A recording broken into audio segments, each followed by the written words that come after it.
Welcome to our new series of interviews with Father Bob. The teenagers of St. Peter Parish will be interviewing Father Bob every month, asking him questions that have been on their minds. Stay tuned each month for a new video. Here is the next of many interviews to come.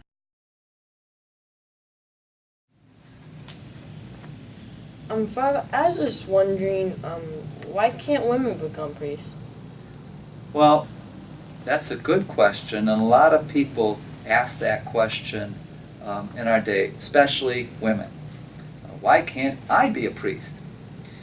In the Bible, as we look through the life of Jesus, we see that he had a unique, a special kind of relationship with women.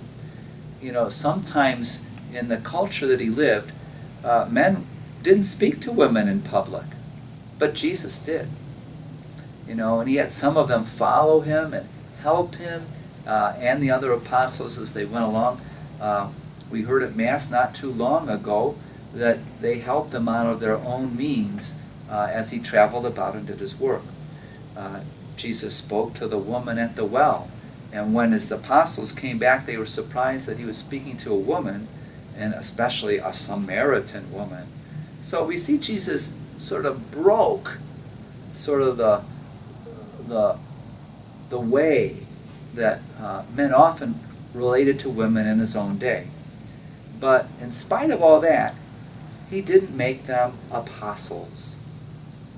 He didn't send them out to preach the gospel the way he sent Peter and Andrew, James and John, and the others. So we see that he kind of, in a sense, had a special purpose for these men and had a different reason for the women. And through the history of the church, women have served the church in many different ways. You know, they've served as women religious and nuns, they've taught, they've founded hospitals and religious orders, they prayed in convents. But again, so really this is sort of the second reason. First was Jesus didn't choose them to go out. Second is the church, in its wisdom and in following Jesus, has just followed that tradition, and women have used their gifts and talents and abilities in many different ways, even in our own day. Here in the Diocese of Cleveland, we have a woman who's the chancellor of the diocese, sort of the bishop's right-hand person to help him with canon law and interpret different things for our diocese.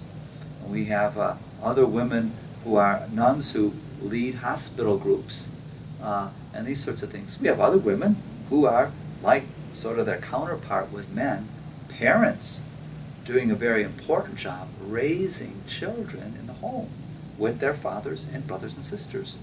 So those are some of the reasons. Now the third reason is really that when Jesus gave us what's called the sacraments, he wants the sacraments to somehow kind of reflect what they do. So bread and wine, Jesus took that at the Last Supper and said, this is my body, this is my blood, do this in memory of me. And so we do that. And who was he speaking to at the time? Well, his apostles. And they were going to really be the image of Jesus at the Last Supper, kind of in his role as shepherd, teacher, and especially priest. Because Jesus would sacrifice himself on the cross, he would be the victim, he would be the one who would die, and he would be the one offering to God, he would be the priest. And so priests in our day, in a sense, have to have an image of Jesus. And just so we kind of use like real bread and real wine, we use real water, we use real oil, we do use this real stuff for the sacraments.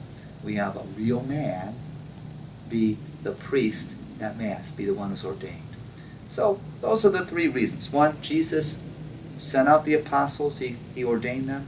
Two, it's the tradition of the church for all of us to use our gifts in different ways, ordained and not ordained. And three, because a man can kind of be a sacramental image of Jesus.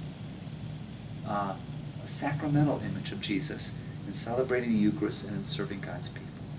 Okay? Thank Thank you. You're welcome.